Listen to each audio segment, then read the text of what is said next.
Thanks for joining me on the 249 Marathon Project Week 12 update.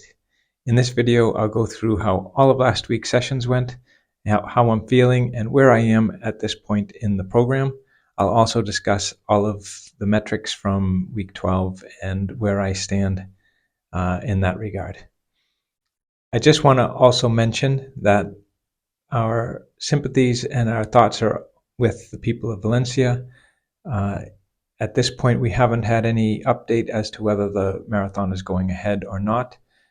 I suspect it is probably going ahead, but at this point, the devastation around the city of Valencia is pretty bad. There's been some devastating loss of life, and there's still people missing, and the properties are just destroyed there. So I don't know what that means for the event. Other events are being canceled all around Valencia. So at this point, we don't know, but we're going along as if it is going ahead. I also want to mention, if you enjoy this content, I would greatly appreciate you hitting the subscribe button. It doesn't cost you anything. You'll not get spammed with emails. It's just a little something that you can do to help me out by putting the 249 Marathon Project in front of more people, holding me a little bit more accountable, and maybe possibly making it a little bit more achievable. Okay, let's start out with the sessions. So Monday was a rest day. You can see the metrics up here for the day, and yeah, it was a pretty good day. Tuesday was supposed to be a 10K or 6-miler at easy effort.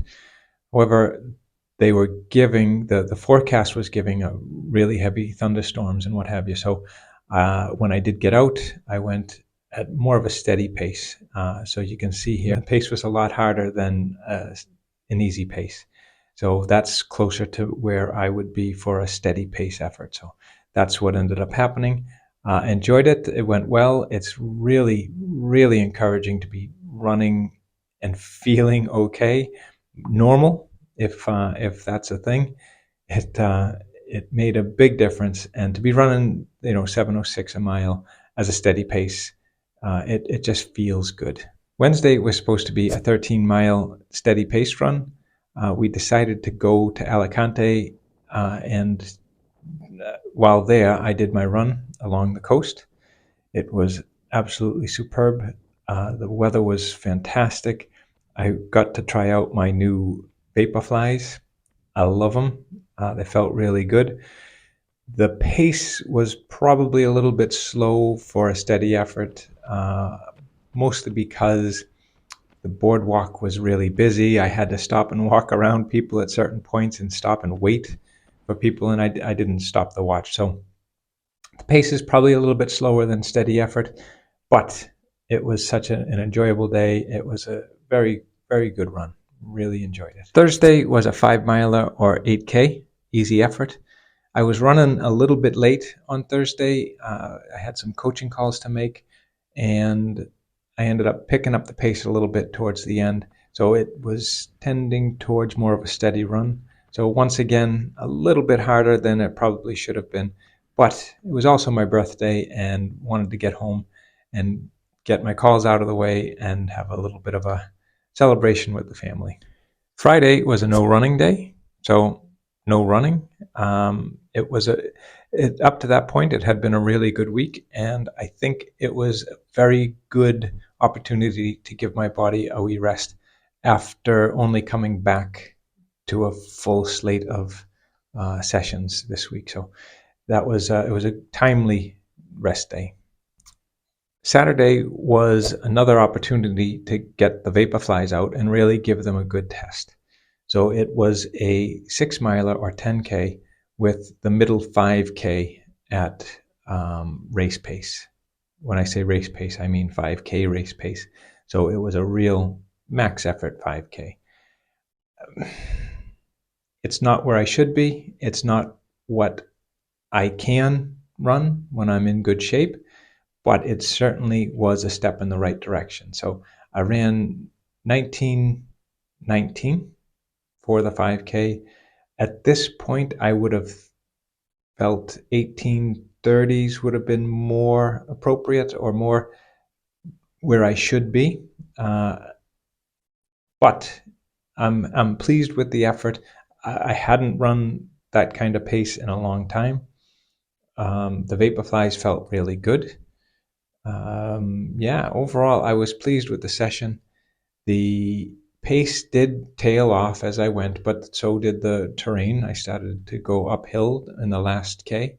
So Saturday, excellent session, really pleased. Sunday was a split session in that the first 10 miles were easy effort and the last 5 was closer to race pace. And when I say race pace, I mean marathon pace. It was a hard run, so I went up the mountain gap, which is a real climb. Turned around on the far side, back up and down. So my last 5 miles, although a net downhill and a good bit of a downhill course, it was still hard running, and there were some pulls and what have you. I put all my splits on all the hard runs on the blog post. So if you're interested in seeing the splits, you can see them there.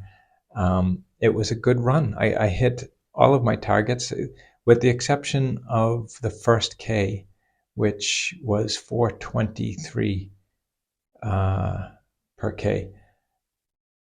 That was a real pull.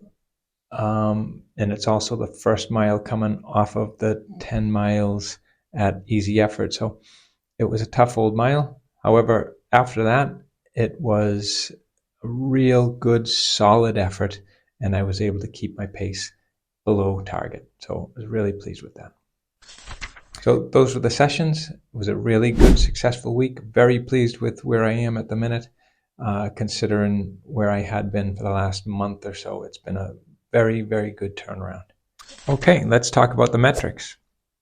My weight on my Friday weigh-in, I was 152.6, so that's a gain of 2 pounds, or almost a kilo. Not a great result on that front. If you look at my daily calories, there was only 2 days that I had more than what I had targeted. So it's just a reminder to myself that I just need to be more disciplined and eat more strategically. It's good because it's not always what you eat. A lot of it is when you eat it, right? So I just need to do better, and I know better. I've been tracking my calories for the last 14 years. I know how my body reacts, and I know how my weight fluctuates and when it fluctuates and what have you. So I know what I need to do. I just need to do it. So my weight, 152.6 or 69.2 kilos. My average resting heart rate is down to 41 for the week. So that's my daily average resting heart rate. And that is down 1 beat per minute. Don't know. It is what it is. I did take my daily reading on my HRV, and if you average that out over the week, it's 87.7. Again, I'm not entirely confident that that actually speaks to anything. I do firmly believe that HRV does speak to something. I just don't think the way mine is being read is accurate, or actually tells a story. It may be accurate at that moment in time. It doesn't give you kind of an average across the day, much like a resting heart rate would give me, because it's being recorded by the watch constantly. Whether it's accurate or not, it'll give me a correct indication of the trend during the day, the week, the month, the year. So my average nightly sleep, 6:50, 6 hours, 50 minutes. That's down 23 minutes per night. But that's bang on. That's absolutely bang on where I should be. I had a couple of late nights, which meant a couple of later mornings. But overall, 6 hours and 50 minutes is just perfect for me. My average daily protein intake was only 109 grams. As I get into the bigger miles and I'm getting towards the end of the program, you will see my protein intake just slightly tilt more towards carbs. And again, it's strategic when I take my protein and carbs and what have you. But at this point, like for example, in week 13, I've got 82 miles or 132 kilometers to run. Those require fuel, and there'll be more carbs and fewer grams of protein. As far as water goes, I average 2.9 liters per day. It's not bad. I try to get at least 3 and as much as 4. So 2.9, I'm not far off. As far as weekly volume goes, I had just under 46 miles or just under 74 kilometers. So a much better week than the previous week, and I'm feeling a whole lot better than I had in the last month or so. So overall, really positive week.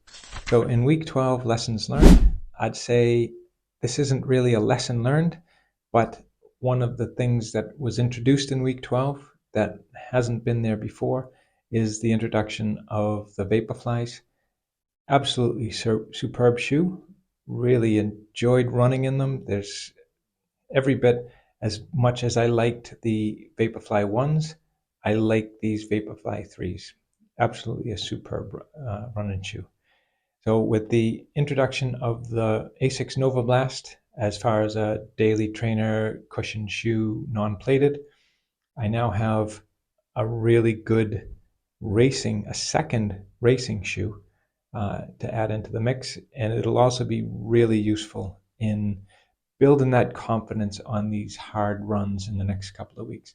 I only have 2.5 weeks to go before the taper starts, so there's not a lot of time to get these hard sessions in. The Vaporflies will certainly play a big role in some of these harder sessions. So that's the lessons learned for week 12. So until Friday, have yourself a great week of running, and I will see you then.